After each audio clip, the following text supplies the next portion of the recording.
"51 years ago, John F. Kennedy declared, 'To this chamber, the Constitution makes us not rivals for power, but partners for progress.' It is my task to report the state of the Union. To improve it is the task of us all. Tonight, thanks to the grit and determination of the American people, there's much progress to report.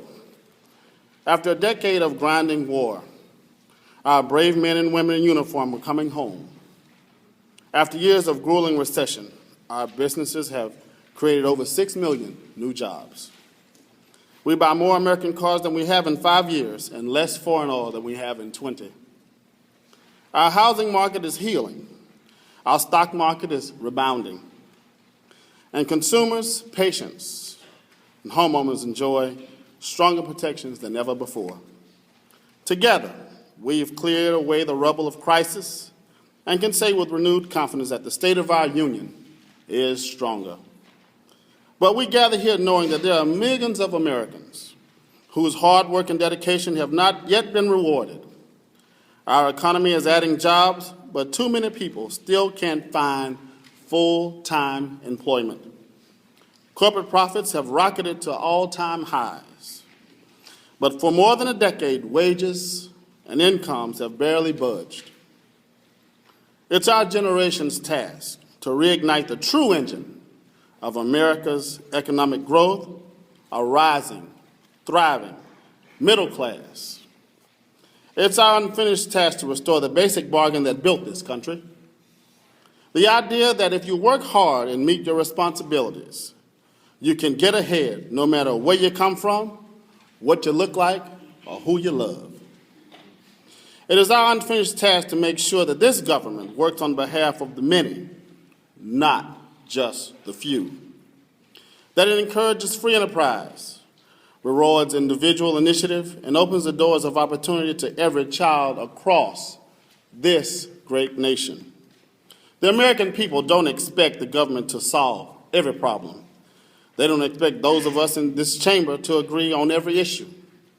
But they do expect us to put the nation's interests before party.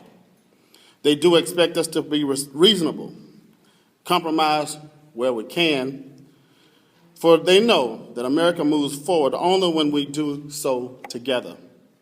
The responsibility of improving this union remains the task of us all.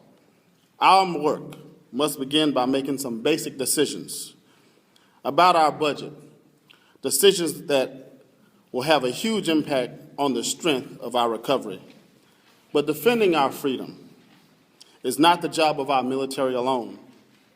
We must all do our part to make sure our God-given rights are protected here at home. That includes our most fundamental right as citizens, the right to vote.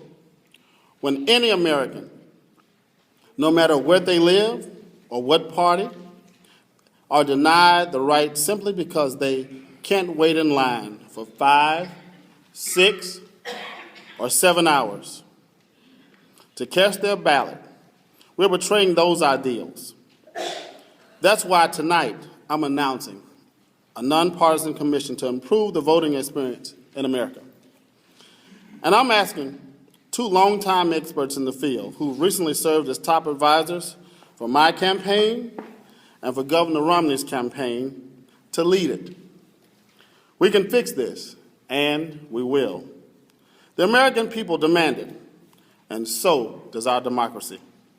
Of course, what I've said tonight matters little if we don't come together to protect our most precious resource, our children. It has been 2 months since Newtown. I know this is not the first time this country has debated how to reduce gun violence, but this time it's different. Overwhelming majorities of Americans who believe in the Second Amendment, have come together around common sense reform, like background checks that will make it harder for criminals to get their hands on a gun. Senators on both parties are working together on tough new laws to prevent anyone from buying guns for resale to criminals. Police chiefs are asking our help to get weapons of war and massive ammunition magazines off our streets because they are tired of being outgunned. Each of these proposals deserves a vote in Congress. If you want to vote no, that's your choice. But these proposals deserve a vote because in the 2 months since Newtown, more than 1,000 birthdays, graduations, and anniversaries have been stolen from our lives by a bullet from a gun. One of those we lost was a young girl named Haida Pendleton. She was 15 years old.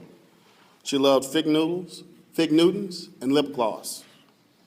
She was a majorette. She was so good to her friends that they all thought they were her best friend. Just 3 weeks ago, she was here in Washington with her classmates performing for her own country at my inauguration. And a week later, she was shot and killed in Chicago at a park after school just a mile away from my home. Adia's parents, Nate and Cleo, are in this chamber tonight, along with more than 2 dozen Americans whose lives have been torn apart by gun violence. They deserve a vote. Gabby Giffords deserves a vote. The families of Newtown deserves a vote. The families of Aurora deserve a vote. The families of Oak Creek and Tucson and Blacksburg and the countless other communities ripped open by gun violence, they deserve a simple vote. Our actions will not prevent every senseless act of violence in this country. Indeed, no laws, no initiatives, no administrative acts will perfectly solve all the challenges I've been outlined tonight. But we're here, and we're never sent here to be perfect. We were sent here to make the difference. We can secure this nation, expand opportunity, and uphold our ideals through the hard, often frustrating, but absolutely necessary work of self-government. We were sent here to look out for our fellow Americans, the same way they look out for one another, every single day. Usually, without fanfare, all across this country, we should follow their example. We should follow the example of a North Miami woman named Desaline Victor. When she arrived at her polling place, she was told to wait to vote. The wait might be 6 hours, and as time ticked by, her concern was not with her tired body or aching feet, but whether folks like her would have their say. Technology works when it works. Hour after hour, a throng of people stayed in line in support of her.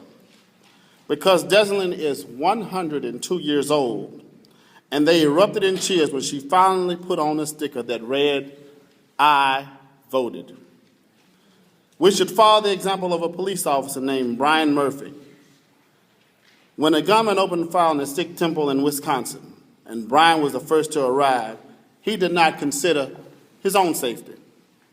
He fought back until help arrived and ordered his fellow officers to protect the safety of the Americans worshiping inside, even as he lay bleeding from 12 bullet wounds. When asked how he did that, Brian said, "That's just how we're made. That's just the way we're made." We may do different jobs and wear different uniforms and hold different views than the person beside us, but as Americans, we all share the same proud title. We are citizens. It's a word that doesn't just describe our nationality or legal status. It describes the way we're made. It describes what we believe. It captures the enduring idea that this country only works when we accept certain obligations to one another and to future generations. That's our rights. Our rights are wrapped up in the rights of others, and that, well into our 3rd century as a nation, it remains the task of us all, as citizens of these United States, to be the authors of the next great chapter in our American story. Thank you. God bless you, and God bless the United States of America.